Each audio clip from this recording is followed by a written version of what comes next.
Denoncimi i një ditë më parë i Sali Berishës pas ka qenë i vërtet. Ai denoncoi se në një lokal në një fshat të Peqinit u gjetën lista me emra votuesish, flet votimi si edhe para kesh. Policia ka proceduar pronarin e lokalit dhe ka sekuestruar sa më lart. Tani një pyetje nga salla, çfarë tregon ky rast që tashmë është edhe i faktuar apo ç'i keni këto emisione? Nëse prestigjozja italiane La Repubblica kishte bërë një artikull sot ku u jepte zë pikërisht denoncimeve herë të faktuara e herë jo të Partisë Demokratike për manipulime me votat e 11 majit, nga ana tjetër kjo shpresa e fundit e Sali Berishës dhe tani lutja e tij është që ato 6 milion dollar të mos shkojnë kot dhe të paktën Shtetet e Bashkuara të Amerikës t'i thonë dy fjalë që dëshmojnë farsën elektorale, por rezultati le të mos ndryshojë, nuk i prish shumë punë.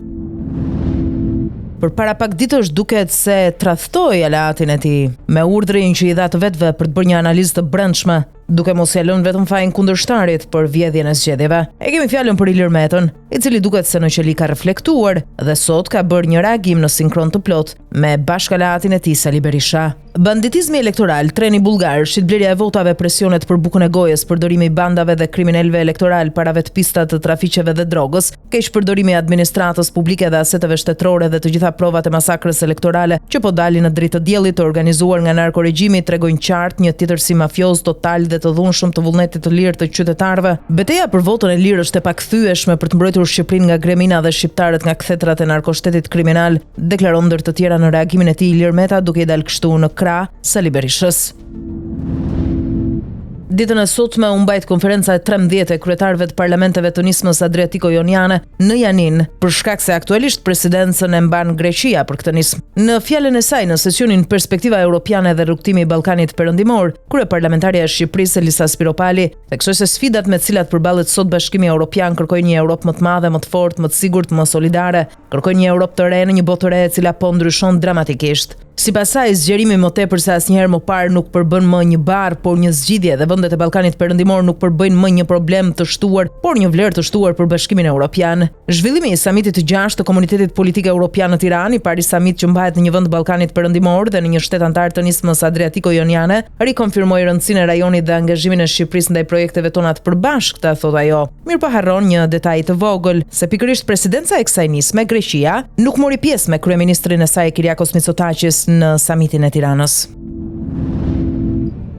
Ky është realiteti i trishtueshëm. Kosta Trebicka u zhduk, por ata që firmosën mbi trupin e tij të vdekur janë sot të gjallë politikisht, të emëruar, të zgjedhur, të privilegjuar. Tani nuk mbrojnë më regjimin, por janë vetë sistemi, në emër të popullit, me firmën e Sali Berishës. Një ndër dëshmitarët kyç që do të mund të çonte në zbardhjen e së vërtetës për tragjedinë e Gërdecit, Kosta Trebicka u gjet i vdekur më 12 shtator 2008, disa ditë pasi kishte denoncuar me emër shkëlzim Berishën si përfitues të aferës së demontimit të armëve. Personi që firmosi se vdiq në aksident, Zia Ismaili, sot deputet i Partisë Demokratike, i dyti në listën e mbyllur të qarkut Berat, porositur nga vetë Sali Berisha. Në akt ekspertizën e firmosur natën vonë, pas mesnatës së 12 shtatorit 2008, mjeku Zia Ismaili, atëherë shef në Spitalin e Beratit dhe funksionar i lartë elektoral i PD-s në këtë qark, deklaroi si shkak të vdekjes dëmtime nga aksident automobilistik, por e vërteta është se ky version u komunikua nga Sali Berisha dhe policia e shtetit disa orë para se ekspertiza të realizohej. Pra akti mjekësor nuk ishte analizë, ishte thjesht mbulim. Zia Ismaili nuk ishte vetëm në grupin që firmosi ekspertizën e Kosta Trebickës, ishin edhe Admir Sinamati, sot kryetari i PD-s në Kukës dhe ish kandidat për kryebashkiak në zgjedhjet e 2023-shit, Hasan Laho dhe Robert Bicolli, mjek të njohur për lidhje me strukturat politike të PD-s.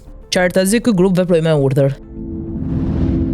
Kur SPAK dhe antimafia e Barit shpallën operacionin Ura, në listë u përfshin emra të njohur të klanit të Durrësit, por arrestimet u bën pas zgjedhjeve. Dhe pikërisht kjo ka ngritur dyshime të forta se kapot e narkotrafikut u lanë të veprojnë lirisht gjatë fushatës së 11 majit për të ndikuar në votë dhe për të ruajtur kontrollin financiar në zonat që e njohin si territori të sigurt. Gazetari Flamur Vezaj dhe vetë Sali Berisha ngritën publikisht këtë pikpyetje, pse nuk u arrestuan para zgjedhjeve. Dhe burimet të nivelit të lartë konfirmojnë për pamfleti se elementë të këtij rrjeti janë përfshirë në mënyrë të drejtë për drejtë në lobimin elektoral, jo vetëm për mazhorancën, por edhe për segment të caktuar të opozitës. Operacioni Ura është vetëm pjesa e parë e serialit. Në reagimin e ambasadës amerikane u dha një mesazh i koduar por i qartë me përfshirjen e DEA-s në operacionin Ura. Përflitet për një të penduar të fuqishëm, aktualisht në mbrojtje të strukturave italiane, i cili ka dorëzuar informacione mbi paratë e kokainës të injektuara në fushatën e 11 majit, në kompaninë ndërtimi dhe në emra që janë në rrethin e ngushtë të pushtetit dhe opozitës. Burimet të klasifikuara përmendin se 2 deputet të rinj janë në shënjestër dhe se verifikimi i mandateve të tyre mund të çojë në anullime. Madje nëse dëshmia e të penduarit mbështetet me fakte, mund të tronditet të gjithë struktura aktuale e parlamentit. Kjo është arsyeja pse sipas të të njëjtave burime Edi Rama është gjunjëzuar Giorgia Melonit gjatë samitit të Tiranës, sepse prokuroria italiane është tashmë drejt finalizimit të dosjeve të reja dhe fati i Ramos nuk është më në duart e SPAK-ut, por në duart e Barit. Nëse të gjitha këto konfirmohen, nuk do digjen vetëm 2 deputet. Mund të digjet fitoria e 11 majit, mund të shembet e gjithë qeveria. Një operacion me praninë e forcave speciale Renea është zhvilluar në Durrës, ku kulmi është shënuar në një restorant në gjirin e Lalzit, aty ku po darkonin 7 të shumë kërkuar të drejtësisë, mes tyre Xhevdet Plaku, i njohur ndryshe edhe si Akili, me 25 identitete, për cilin ishte lëshuar një urdhër arrest nga autoritetet italiane pasi është arratisur nga burgu i Anconas në fillim të këtij viti, ku po vuante dënimin për trafik të lëndëve narkotike. Floben Smeçja, alias Gega, alias Drini, Voltan Xhani, Uger Xhani, Oltion Hasani, Fation Qesja edhe Alfred Hasanaj. Disa prej tyre në momentin e ndalimit ishin edhe të armatosur, ata nuk i kanë bërë rezistencë policisë pasi kushtet i kishin, duke qenë se në çantat e 4 prej tyre kishte pistoleta. Policia u sekustroi po ashtu edhe sasi parash kesh në euro. Njëri prej të arrestuarve, Floben Smeçja, është i shpallur në kërkim për vrasjen e Arjan Spahiut në Belgjik, por edhe nga SPAK-u si pjesë e klanit Çopja. Nga ana tjetër, porositësi i vrasjes së Elis Roshkodolit në Shkodër, Voltan Xhani dhe vllai i tij u vun po ashtu në pranga. Një skenë si nëpër filma është regjistruar ditën e sotme në Tiranë. Një 42 vjeçar i dyshuar me probleme të shëndetit mendor ka terrorizuar qytetarët. Fillimisht ai qelloi me një pistolet loader në drejtim të një mjekeje në QSUT. Më pas tentoi të largohej me makinë nga ambientet e qendrës spitalore. Mirëpo, kur shërbimet e policisë ju vunë në ndjekje, ai përplasi edhe disa makina të bluve. Megjithatë, më në fund arriti të neutralizohej nga policia, teksa rrezikoi jo pak edhe jetën e efektivëve të saj. Disa makina të punonjësve të policisë së shtetit janë dëmtuar, përfshirë edhe 2 punonjës kanë marrë lëndime të lehta.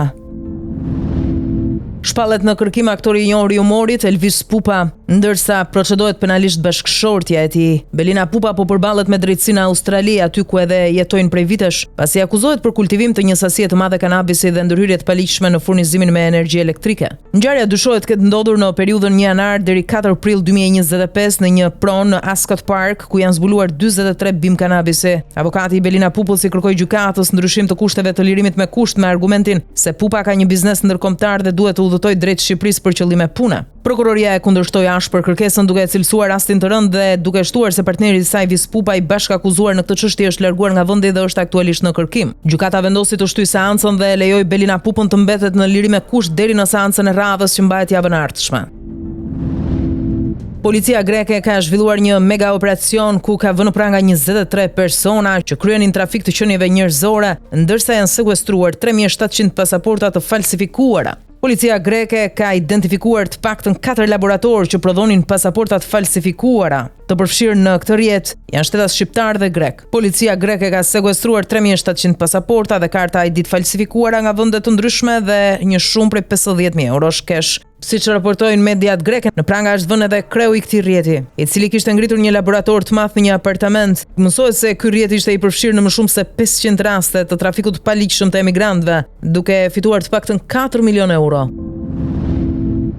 Ndryshon sërish rrjedha e hetimeve për zbardhjen e vrasjes makabre të studentes 23 vjeçare në La Sapienza të Romës, Ilaria Sula, nga ishi dashuri i saj, filipinezi Mark Samson. Duket se hetimet kanë marrë një tjetër rrjedhë pasi janë zbuluar detaje të reja për krimin e rënd. Sipas mediave italiane, autori i dyshuar, i riu me origjinë filipinase, ka tentuar të mashtrojë prindrit dhe miqtë e tij me llogari rreme për të treguar se i kishte marrë të gjitha provimet në La Sapienza. Mirëpo, Ilaria e ka zbuluar këtë mashtrim të tij dhe kjo mund të ketë qenë arsyeja që marrëdhënia mes tyre ka degraduar.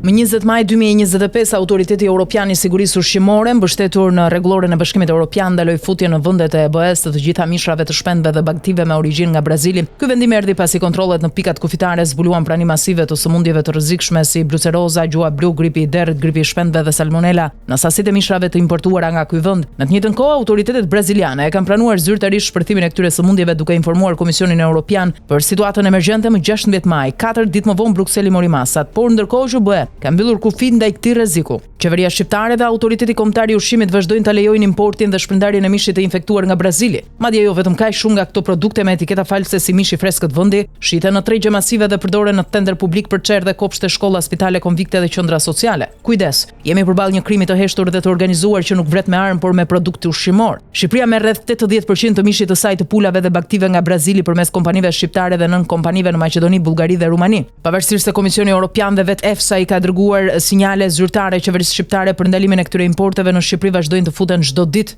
Kosova e ndaloi menjëherë importin më datë 20 maj, Shqipëria jo, sepse në Shqipëri biznesi i mishit të importuar është pjesë e një rrjeti të strukturuar, një mini mafia ushqimore me mbështetje politike që vepron me etiketa të rreme, certifikatat falsifikuara dhe asnjë kontroll real.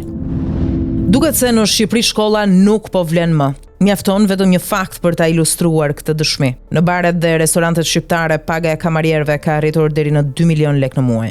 Kjo sigurisht për shkak të mungesës së fuqisë punëtore. Rritja e pagave për punonjësit e sektorit të shërbimeve në bare dhe restorante ka vijuar edhe gjatë këtij viti me një mesatare prej 10 deri 20%. Në Tiranë, pagat për pozicionin e kamarierit nisin nga 50.000 lekë në muaj dhe mund të arrijnë deri në 120.000 lekë në varësi të lokalit. Për banakierët pagat variojnë nga 60.000 deri në 120.000 lekë, ndërsa për profesionistët e përgatitjes së kokteleve pagat arrin deri në 200.000 lekë në muaj. Të reja, sigurisht. Rritje e të ndjeshme pagash ka pasur edhe për punonjësit e barave dhe restoranteve në zonat bregdetare. Kjo rritje pagash është pasojë e një ekuilibri të prishur midis kërkesës dhe ofertës në tregun e punës, ku kërkesa është shumë e lartë ndërsa oferta është e ulët dhe shpesh pa trajnimin e duhur. Me gjithë rritjen e pagave, sektori vazhdon të vuajë mungesën e fuqisë punëtore. Punësimi i punonjësve të huaj po vazhdon kryesisht nga vende si Filipinet, Bangladeshi, Myanmari dhe Pakistani. Duket se personeli huaj, sipas ekspertëve, po rezulton se është më i trajnuar dhe më i menaxhueshëm. Siç thekson Monitor në analizën e saj, kjo industri shënoi numrin më të lartë të vendeve vakante pas sektorit fason për shkak të emigracionit. Nuk del sërish tymi bardh nga Kosova. Sot dështoi edhe përpjekja e 20 për konstituimin e kuvendit. Lëvizja vetëvendosje dhe Albin Kurti vazhdojnë insistimin për kandidaturën e Albulena Haxhiut për kryeparlamentare, por kjo e fundit nuk merr asnjëherë votat e duhura. Përpjekja e 21 të radhës do të bëhet pas 48 orësh. Ndërkohë shefja e diplomacisë së Bashkimit Evropian Kaja Kallas është ndalur sot në Prishtinë në kuadër të turit të saj ballkanik. Pas Beogradit, ajo është takuar me krerët e shtetit dhe të politikës në Kosovë. Gjatë takimit me kryeministrin në detyrë Albin Kurti, ky i fundit përshëndeti nisjen e heqjes së masave ndëshkuese të Bashkimit Evropian dhe Kosovës dhe apeloi për heqjen e plotë të tyre. Nga ana tjetër, Albin Kurti i kërkoi shefes së diplomacisë europiane që Kosovës t'i jepet statusi i vendit kandidat për në Bashkimin Evropian. Kosova ka aplikuar për këtë status më 15 dhjetor të vitit 2022, por kërkesa e saj nuk është shqyrtuar ende dhe si rrjedhoi është vendi i vetëm në Ballkan që ende nuk e ka statusin e vendit kandidat për NBE. Greqia po blindon fuqishëm ushtrinë e saj. Kujt po i dërgon sinjal? Ndoshta Turqisë? Apo të gjitha këto janë thjesht masa si kundër po ndodh në shumë vende të Europës dhe të botës, për shkak të kërcënimeve gjithmonë në rritje për një luftë të mundshme të tretë botërore. Greqia ka nënshkruar një kontratë rëndësishme me Francën për blerjen e 16 raketave moderne Exocet. Marrëveshja u firmos mes ministrave të mbrojtjes të dyja vendeve. Exocet përfaqëson versionin më të ri të raketës franceze kundër anijeve dhe ka hyrë në shërbim në vitin 2023 në marinën franceze. Ky model sjell përmirësime të mëdha krahasuar me versionet paraardhëse, si në rrezën e veprimit, precizionin, fleksibilitetin operativ dhe mbrojtjen kundër ndërhyrjeve elektronike. Kjo armë vlerësohet si një mjet me fuqi të lartë parandaluese, veçanërisht në zonën e ndjeshme të arkipelagut grek dhe mesdheut lindor, ku tensionet rajonale janë të larta. Raketa është e gjatë 5.6 metra, peshon 740 kg me kokën e saj luftarake që mban 160 kg eksploziv dhe arrin shpejtësi subsonike 0.9 mah me rrezë veprimi deri në 200 km.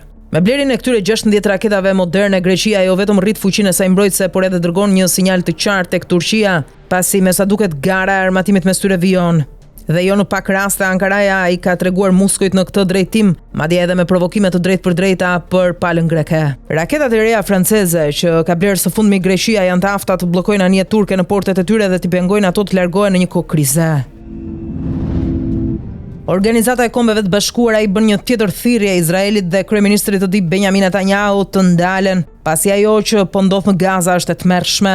Aty vazhdojnë të humbasin jetën fëmijë nga uria, ndërsa Netanyahu e përdor si armë krizën humanitare dhe nuk lejon dërgimin e ndihmave. Ndërkohë që kryeministri i Izraelit ka bërë një tjetër reagim të ashpër këtë herë ndaj disa liderëve të Perëndimit, përfshirë kryeministrin britanik, presidentin francez dhe kryeministrin kanadez, duke i akuzuar ata se po mbështesin Hamasin dhe po dëmtojnë përpjekjet e Izraelit për të çrrënjosur këtë grup militant. Tre liderët që sulmon Netanyahu dënuan zgjerimin e ofensivës ushtarake izraelite dhe cilësuan situatën humanitare në Gaza si të padurueshme, madje duke paralajmëruar masa konkrete nëse Izraeli nuk ndryshon qasje.